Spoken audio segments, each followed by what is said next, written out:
Right, but anyways, good afternoon.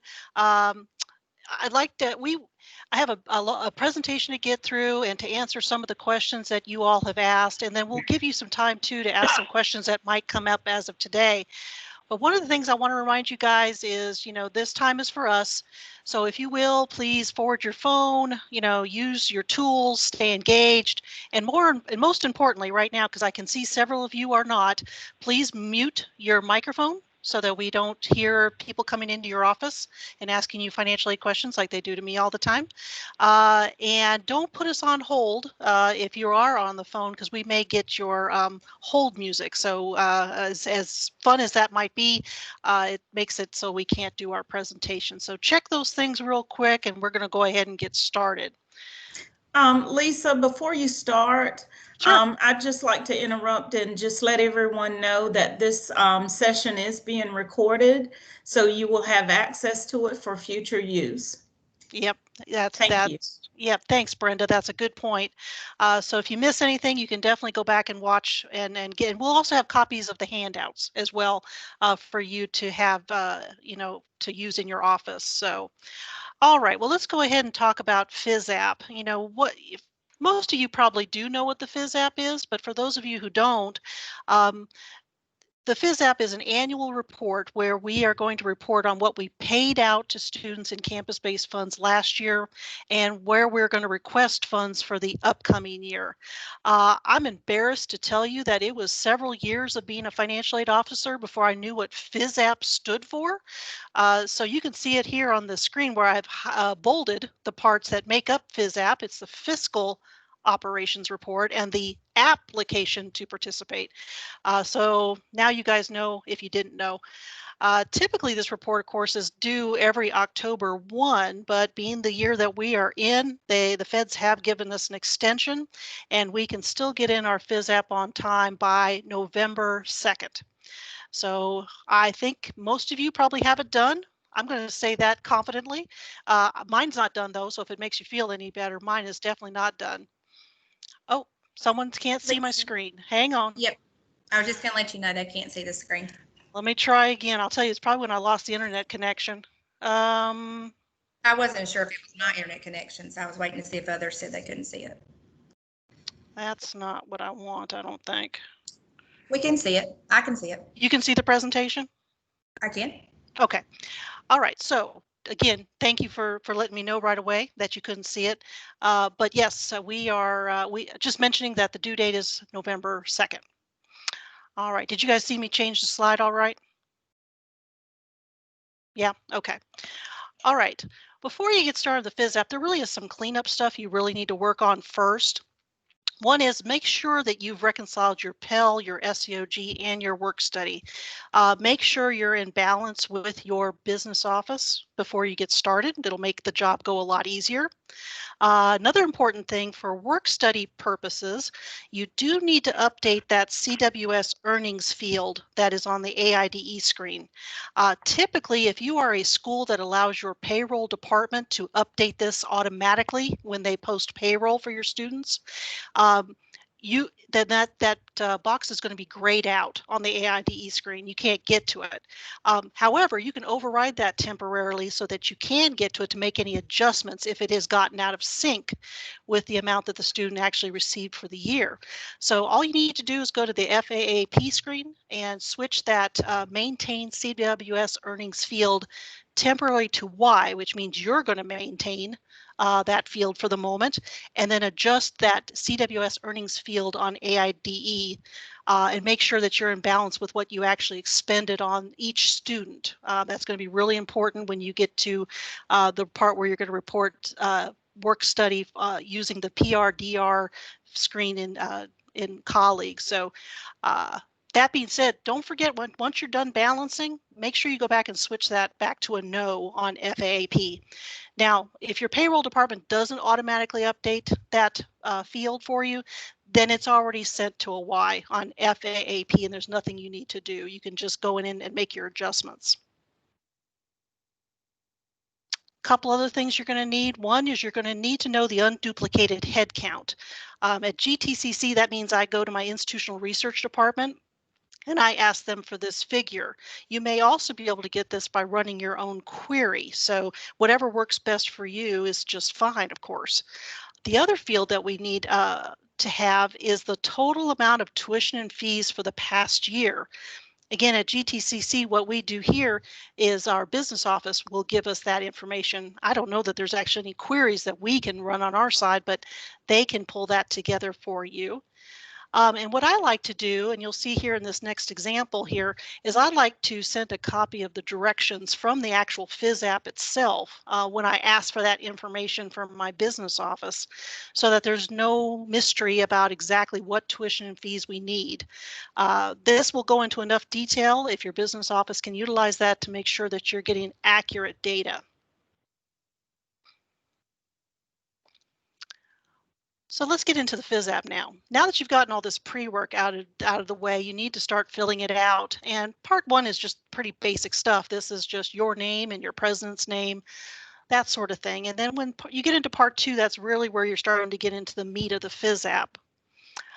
To me, I think Section A is the most important part of this form. This is where you're going to ask for how much SEOG and work study you want for the upcoming school year. Right now, we are requesting monies for the 21-22 school year.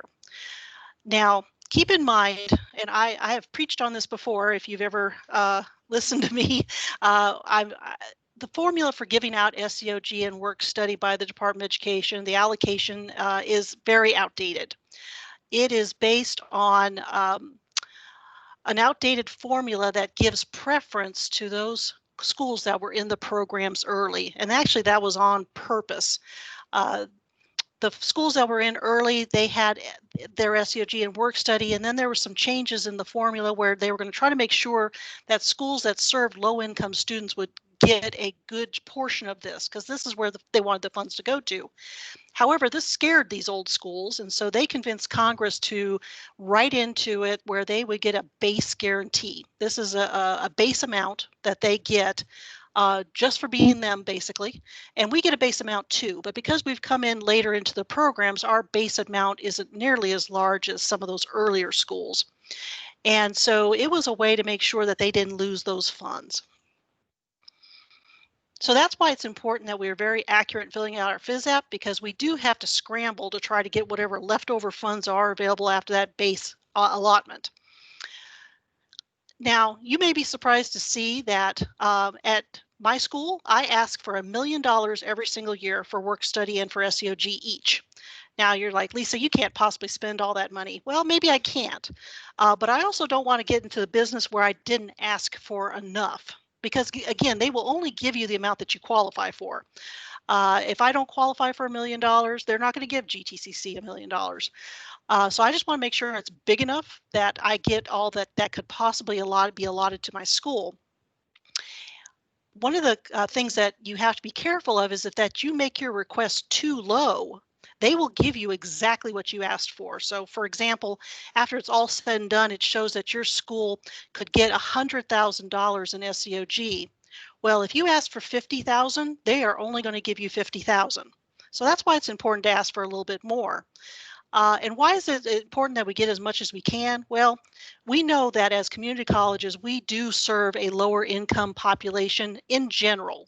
And these students can definitely use the extra money. I'd much rather a student get SEOG or work study than to have to take out student loans. And so this is a real benefit for them. Plus, SEOG itself is really kind of easy to administer if you package it up front with students' records. You can set up your packaging in Colleague to automatically award students based on your written criteria for those allotments of SEOG. As you know, typically we have to give as much SEOG as we can to 0 EFC students, and then there's a hierarchy after that. Well, I don't know about you, but I never run out of 0 EFC students. I always have more of them than I have SEOG money or work study. So I would gladly take some additional money so I could give them some money in their package. Also, What's nice about these programs is that they're flexible. They're flexible because you can transfer money between them. You can transfer up to 25% between SEOG and work study and vice versa. You can also transfer forward and you can transfer back up to 10% of your award to, in case you accidentally overspend or underspend. That way you don't lose those funds. Plus, as an extra little bonus, if you transfer back money to help with your summer enrollment needs, then you don't even have to count that as part of your 10%. You can do 10% plus some additional funds that's not limited at this point as a transfer back to help you with your summer enrollment. So there's a lot of flexibility so that you don't ever have to underspend your award. Also, keep in mind, I know some schools like to prorate their SEOG money because they don't have a lot, and I get that. However, if you do get more money, by all means, this is one of those things that you don't have to prorate SEOG. That is not a federal regulation. That is only an institutional choice.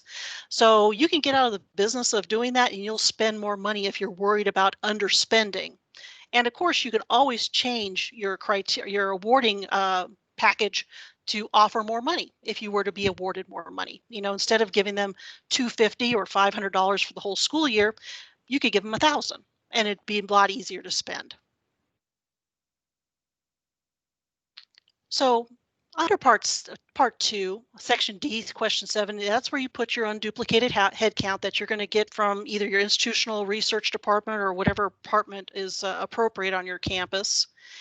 And keep in mind that the tuition and fee charges should only be for the students that are in your unduplicated head count. It should not include other types of students. That's one of those things you can clarify in your request to your business office when asking for that information. In fact, you might even be able to give them your saved list that you use for the unduplicated head count if you created your own query, or give them the list. Whatever makes sense at your school to ensure that you get the right data in this section, because it's important.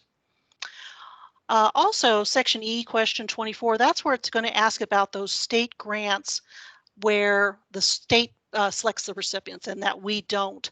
That question does have to be answered, but as I've noted here, it's not actually used in the calculation for campus-based anymore. If you were to go to your final authorization letter that you get from the Department of Education for SEOG and work study, you'll see that there's a lot of calculations, a lot of figures that are on that page. You'll see one that's labeled LEAP/SLEEP, and mine says 0. I think yours does too. And that just means that they no longer include that information when calculating the amount of campus-based funds that your college can receive for the upcoming year. So while it's important that you fill out that field, it's not important in terms of making sure that you get as much campus-based funds as possible. Well, I said section A was pretty important. It was the most important, but sections E and F are second in importance. And the reason why is that this section really does have to be accurate.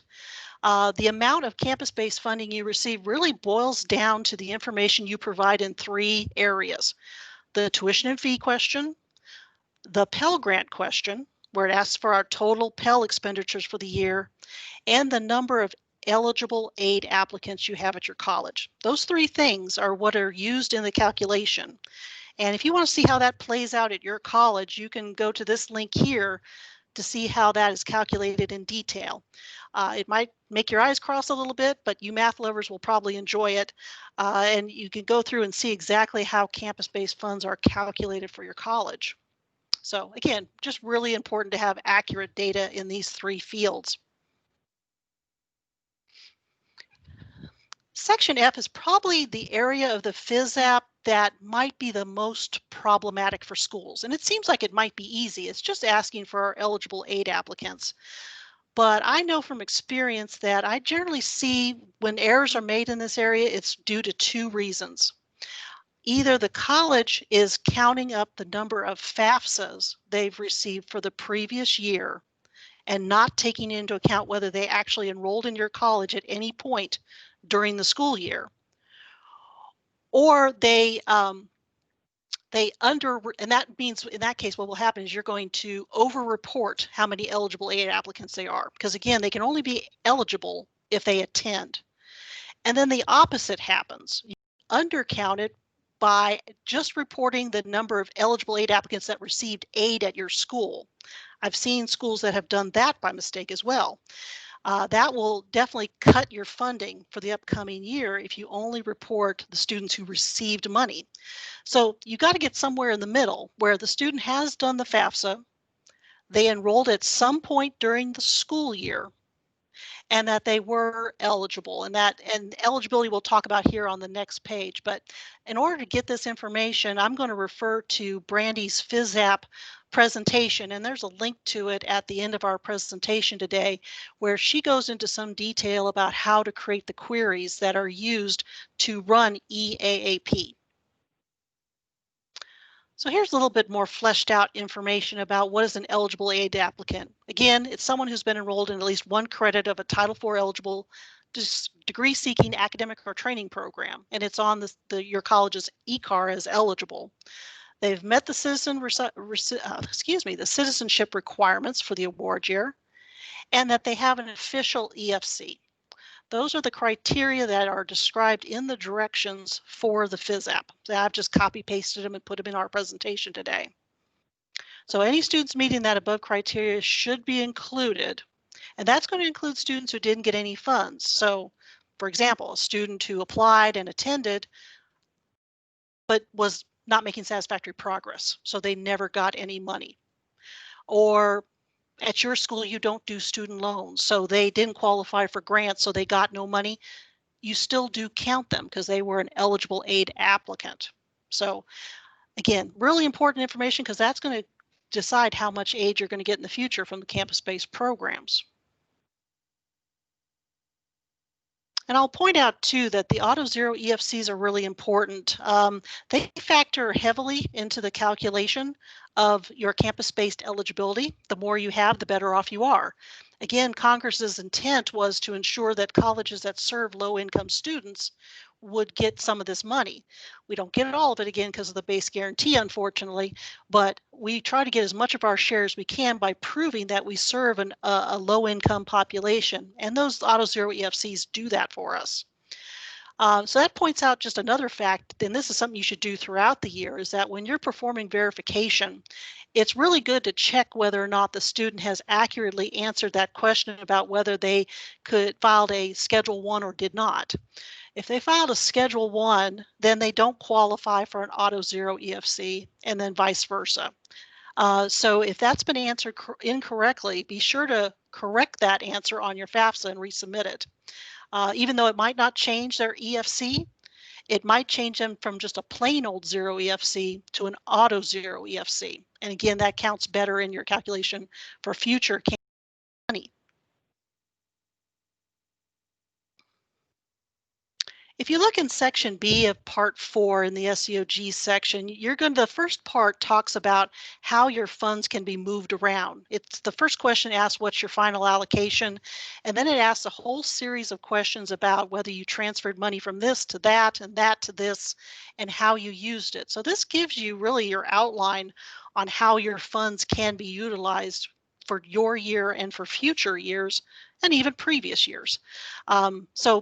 You can transfer up to 25% of your SEOG to work study and vice versa, and you can transfer up to 10% between last year and this year. So keep in mind though, if you're going to utilize this and you're a school that does have to do a match, you're going to have to make sure that you match those funds. Whatever you transfer forward is going to have to be matched if you're a school that's required to match your campus-based funding. If you're not, then don't worry about it. You just transfer the money forward or backwards and spend it. Now, with the CARES Act, there were some special provisions in this act that gave us some special flexibility due to the COVID-19 emergency. I like the summary that you're going to find here at the link that I have on the screen. I think it really lays it out really nicely. Some things about the transfer limits and the match requirements, like for example, if you are typically required to match 25%, you don't have to for the 1920 and the 2021 school year. And the transfer limits are off the table in terms of you could move 100% of your work study to SEOG if you wanted to.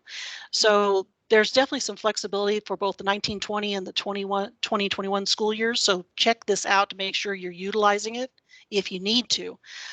However, what that will do is when you're completing your FISAP, if you took advantage of some of these provisions, it might throw an error when you go to validate it.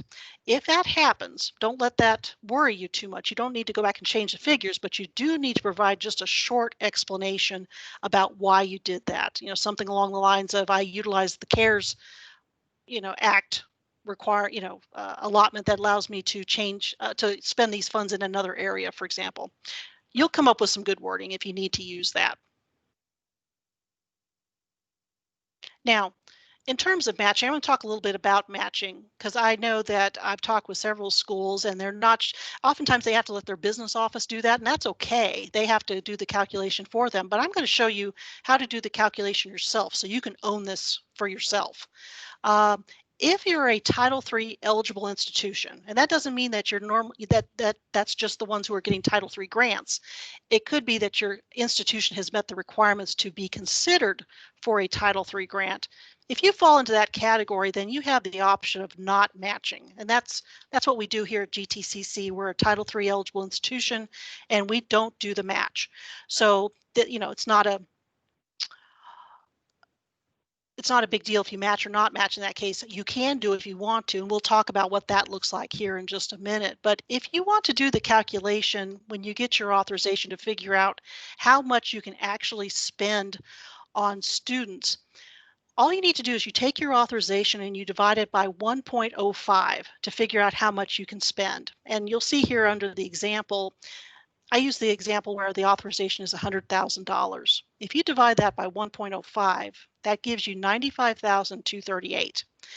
If you award all $95,238 to your students for the school year, then you're allowed to then claim a 5% admin allowance that goes to your college. 5% of that figure is $4,762. If you add those two figures together, you come back to your $100,000. So now you know how to do that if you didn't know how to do it previously. You don't have to rely on your business office to tell you. Now, if you don't have to do them, or if you have to do the match, or you want to do the match, and some schools choose to match, and that's great. If you have the funds to do it, that's just more money to help students, right?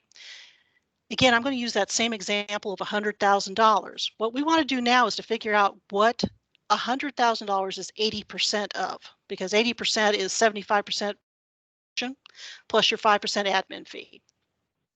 So you see here, you can award up to $125,000 to students in this example. And then if you prove your work, you'll see here that once you come up with the amount that was 75% plus the 5% admin fee, you come back to your $100,000. So that's basically in the FISAP. What you're doing is showing your work on how that all comes about, but this will give you some information on how that's all calculated. So for the CARES Act, again, this year, there's going to be a section on the FISAP under SEOG that's going to be new to some of us.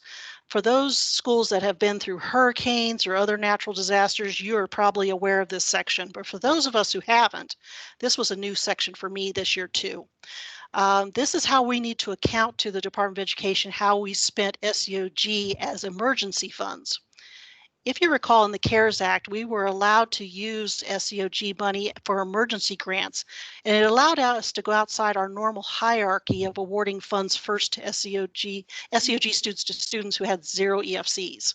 And to go through that normal hierarchy of awarding, we could just go outside that and award funds. At my school, we were going to award enough of this money that I thought it was worthwhile to go ahead and create another award code. And you can see we called ours FSEOE. If you do that, be sure that when you're filling out the FISAP, when you're running it in Colleague, that you have added it to the FFAP setup screen, because there's a section where it asks you what are your award codes for SEOG. Well, for me, I have 2 now that I have to list there to make sure it pulls all the right money. And of course, anytime you add a code, whether it's for a scholarship or for a new SEOG code like this, you're going to want to add that to FLTT so that your CRAPA reports are always accurate. Otherwise, that will throw an error too. Now, if you didn't actually create a separate code for that, that's okay too, but hopefully you've kept some kind of record of who you awarded those SEOG funds, because on the FISAP, it's going to ask you how many students you helped and the total amount of that assistance. So if you know who got that extra money, then you can go ahead and fill it out without having a separate award code. So either is totally fine. All right, so we're going to switch now to work study in part 5. Most of the guidance we've already talked about for SEOG in terms of transferring money back and forth and how to calculate match and all that kind of good stuff is the exact same for work study. One thing I want to point out, because this was something I actually asked David Bartnicki about specifically a while back, was June payroll always kind of threw me a little bit. June payroll for students in work study, we pay that in July. So I always thought that was part of my 10% carry forward that I needed to make allowances for and to plan for carrying forward. But he said no. You can count that as part of your regular year allotment and disbursements and not counted as part of the 10% that you transfer forward to cover the June payroll. So that was a relief because sometimes I have more money I need to carry forward and I didn't want it to all go to June payroll. Again, just a quick reminder to always update that CWS earnings field so that you get accurate figures. Under the CARES Act, the 7% community service requirement and the tutor requirement were waived for 1920 and for 2021. Of course, if you are able to do it, it's always a good thing, but you're not required to do that. Be sure that for those students that you assisted with work study after March 13th, where students had to stay home and not be able to work for you, if you continued to pay them, and I think most of us probably did, again, you'll need to have kept track of that because in section K of this area for work study, you're going to have to report them as disaster affected. And again, it's going to want to know the number of students in that situation and the total amount of wages that you paid them.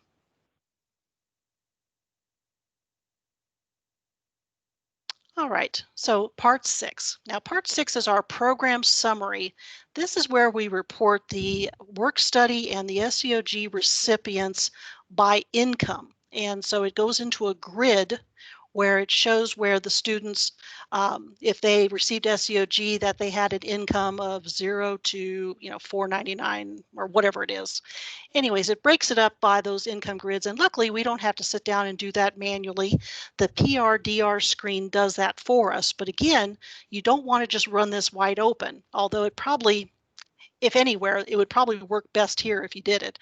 But you should start off with a save list that identifies these. And Brandy's presentation, it does an outstanding job of showing you a good query that you can use to narrow down that group of students. The one thing that's really kind of fun about this section, I say fun in quotations, is that colleague will print out a report that gives you these figures in pennies. And unfortunately, FISAP will only want whole dollars. So you're going to have to round those either up or down. And then at the bottom, when it totals up, you'll have to just make sure it matches what you show you expended back in parts 4 and 5 respectively, or else you're going to throw an error because they don't match. So you'll just have to do some rounding. It's a little trial and error, is at least what I have been my experience when I've done it, to get that to balance out perfectly. And of course, then the less than full-time and the auto zero EF students are separated and counted up really nicely by colleagues so that we don't, again, have to do that manually, and it will require some rounding. Okay, so we got through the presentation part of this where I just kind of went through the various areas of the FISAP. When Brenda announced that we were going to have this session today, she asked you all for some questions, and luckily you guys came through. So we do have some questions and some answers that came to us ahead of time, and let's go ahead and go through those now. Okay, so the first question has to do with Part 2, Section E, where it asks about the state grants and scholarships. And it asks us if the funds that we would include community college grant, lottery, NC Reach, and FELS. Should we also include NC TAP, and should we include the child care? Well, NC TAP seems to meet the definition because, again, we don't select those recipients. They come to us pre-selected. The child care, however, is not. We select those students locally, so you would not include the child care. But I'll just remind you again, the information that's on this field really has no impact anymore on how much campus-based funding you get. So I definitely would not lose sleep over it. So how do we handle those uncashed checks? This is a real pain. In fact, I just got a batch that got voided just this past week, and I was been waiting a long time for that before I could get my FISAP figures where I need to be. And this is true, you know, depending on when you disperse those funds, those checks may not yet be expired, so we have to keep counting them. Well, the good news is you can keep making adjustments to your FISAPs all the way up to December 15th. I know in my case, if we happen to have some more uncashed checks that we have to adjust our figures for, I will just wait, you know, because if it happens once, it'll probably happen again between now and December 15th.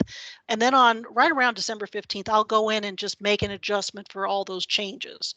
And you're going to have to make changes if you had uncashed checks for SEOG and for Pell. You remember, don't forget to change your Pell figure is impacted by some of those uncashed checks you have to avoid. And if it's after December 15th, which is definitely a possibility with some schools, you're going to have to ask them to reopen the year so that you can make these changes to your FISAP. And I found that in volume 4 of the FSA handbook, there's a really good description about how that process works. It's actually pretty simple, but just go there and just follow the steps if you need to do it after December 15th. So are we allowed to carry forward more than 10% of work study SEOG to the 2021 year? Well, unfortunately, no. That was not one of the things that the CARES Act changed. There was no mention of that. But keep in mind your flexibilities. One of those that was provided by the CARES Act is that you can move up to 100% of your work study over to SEOG if you needed to. So you can, again, spend SEOG a lot easier than it is to spend work study money. Are we exempt from the underuse penalty this year because of COVID-19? And the answer is yes. If you go back to your August 3rd electronic announcement, you will see that not only will they allow that waiver to happen, but that you will not have to specifically request it to happen. Typically you do, but that's been waived for this year. So that's really good news for those of us who got caught at the end of the year and couldn't spend all the funds. So there'll be no penalty for that. All right. Well, we've come to that section of our time together for your questions. So if you have any questions, go ahead and type those into the chat box. And if Brandy will read those out for us, we'll see what we can do to answer them. Brenda, I hope you're still there. You can help too, of course. I'm here.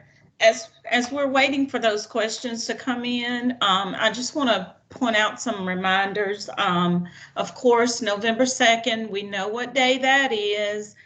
December 15th, I know Lisa has mentioned that over and over and I just want to let you all know not to be afraid that, you know, when you're submitting that FISAP by November 2nd, if you're not 100% sure, even though you've run the validation process, that you've got those checks that you're waiting on to be voided by the business office, take advantage of that time frame that you have to make those edits.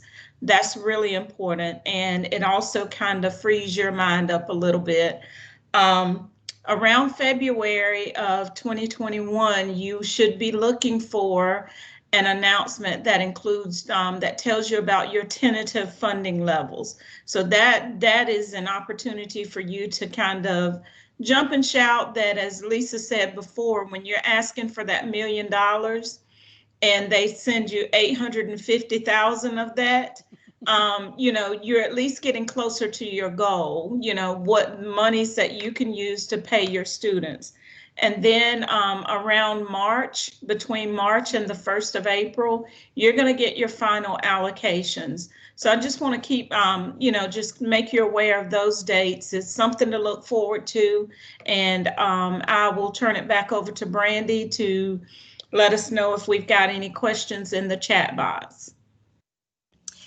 We do have a great job from Zelma. She just want to make sure, Lisa, that you know you did a great job. Oh, thank you. And we do have one question so far. What would you suggest for a brand new financial aid professional? Where do you start? Oh, well, I hope you start with today's presentation. Because I think it does help you go through the steps of what you need to do to prep yourself to where you get the information that some of the for some of the questions on the FISAP. And then, we'll show you some links to some other resources at the end of our presentation. One of those is excellent resources is Brandy's FISAP presentation. She actually did this a few years ago, but the information still stays true today.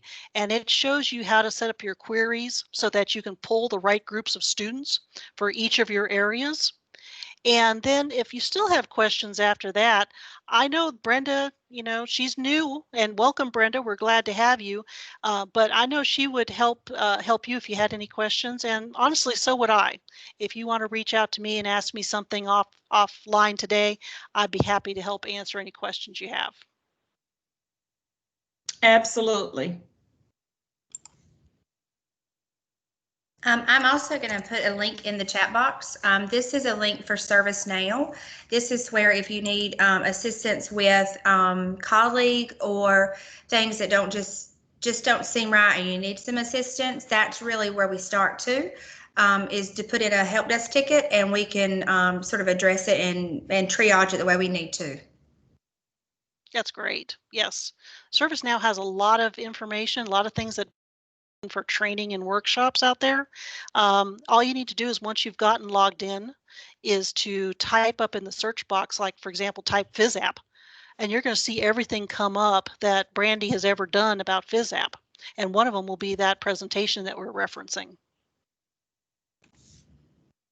And I would also, to add to what Lisa said, as a new person in financial aid, that's really where you start a lot of times too, is just try to go out there to ServiceNow, look and see what documents are out there, not just for the FISAP process, but for other processes as well.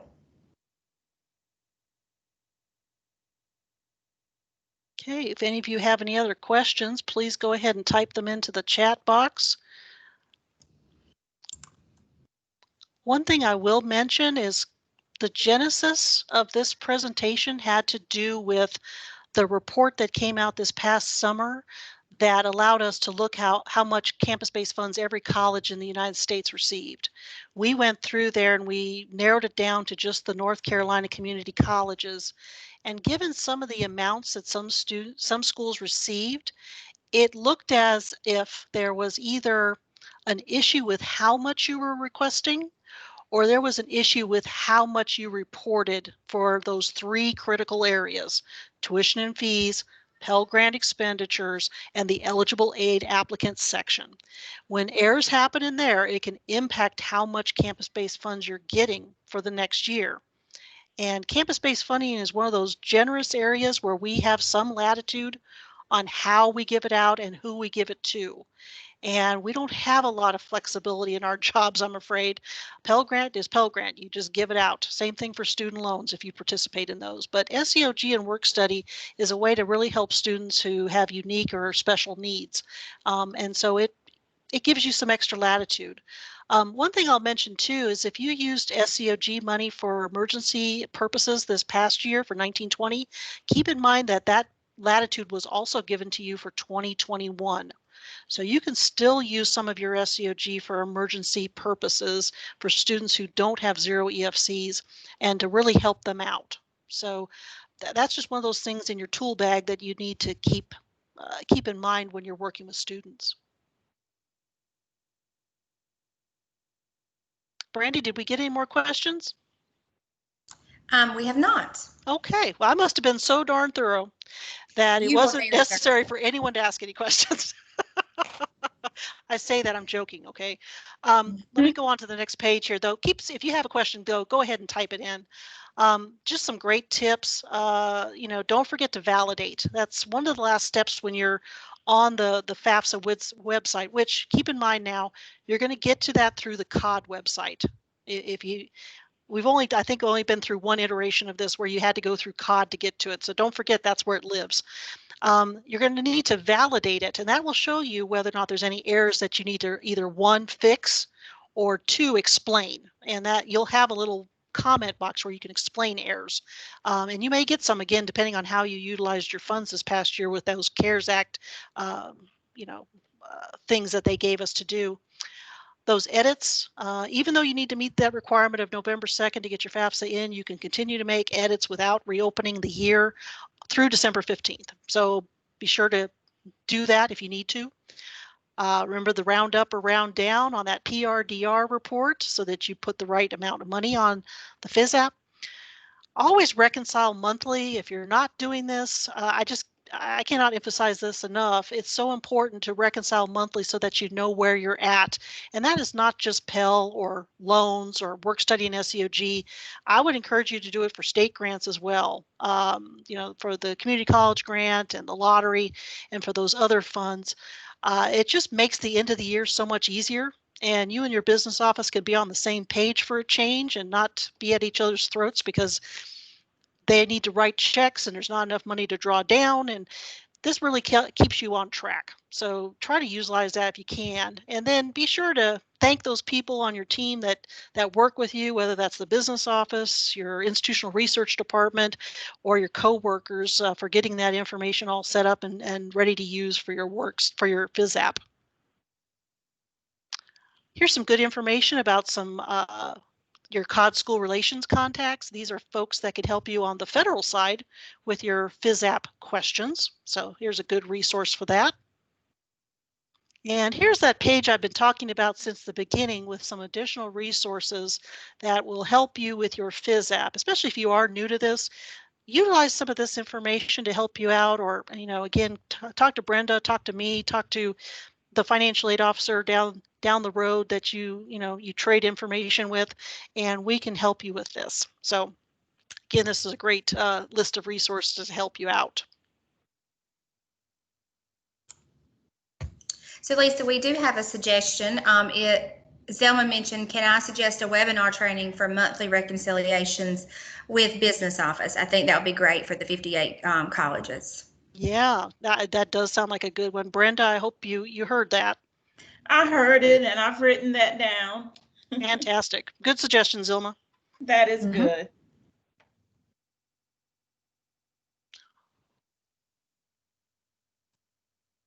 All right, one last chance for any questions, and if not, we're going to close things up for the day so you can go work on that FISAP, because again, it's due November 2nd, so we're going to let you get to that. Brenda or Brandy, do you have any last minute things to tell our colleagues? I want to say thank you. Thank you, Lisa. Thank you, Brandy, for your help with this. You're amazing. And we are all part of an amazing group. The 58, I don't think there's a community college system anywhere that compares to that of North Carolina.